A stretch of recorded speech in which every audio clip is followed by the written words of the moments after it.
त्रयोविंशोऽध्याय विदुरवाच शुण विदुर कृते कथे नमे मैत्रेय पादगत भगुनि करिब निस्तर कह संशय जो उद्धार मैत्रेयवाच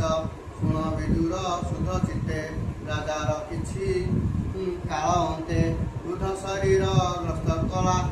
देखि विषाद मही पाल मुझे द्वितीय प्रजापति तेणु करी सर्वस्थिति अनादि उत्पत्ति मुकले नागदीपुर बसाइले स्थावर जंग मादी जेते आज्ञा मुदेली जेझा मते साधुक धर्म रक्षा कले ईश्वर वचन पालिले ए धर्म रक्षा कले मुनि जन्म लभिली कर्मभूमि एम शरीर बुध हेला कामदी कर्म हि सरिला पुत्र पुण्यते राजती नृपचिह्न दण्डा छत्रादि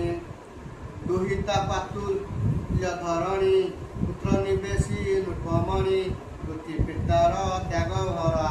चोप रहिला पुत्र ठारे सकल समीप्य कुमरे गगन कले मन घरे संगत ज्ञानी अर्ची नारी रोदंती प्रजा नर्गपुरी स्वच्छता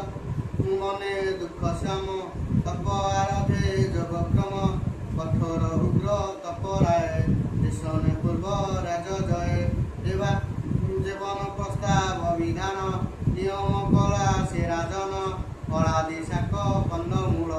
भोजन कले महिपाल हेमंत केते कालांतरे ताहा तेजिले पवरे धीरे सदल भोग करी दुष्ट आनंदे प्राण धरी ताहा भक्षणी किछि दिन तप साधिले दोष मन से पात्र सन तेजी राय जल आहारे सुखमय हेमंत केते कालांतरे से जल तेजी पवरे निरस तपस्या कठोर केवल पवन आहार पुणी निदाघ कालरूपे तपस्या कले पंचातप सकल दिगे अग्नि जाई मध्य बसिले निभि करे सूर्यमंडले दृष्टि करी परम ब्रह्मा ध्यान करी कृष्णचरण पद्मारसे कठोर तप बहु देशे बरस काले महिपति दुष्ट जल धारे चिंती शिशिर काले तपस्यारे बुड़ी काठ शीत जले शयन भूमि सज करी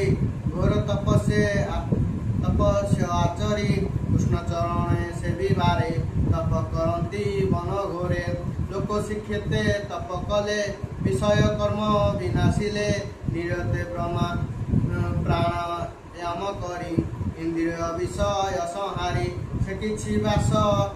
नादी माने छाड़िले अशेष बंधन निश्चल चित्ते नृपवर जोग साधने निष्ठा कर जे दक्षा ब्रह्म कुमार कही जे थिले जोगेश्वर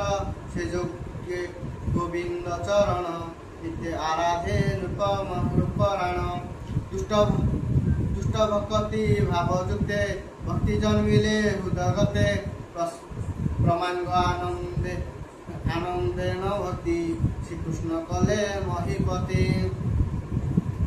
से हरि भजन प्रबल होइला मन सुनिश्चल निर्मल मन प्रकाशिला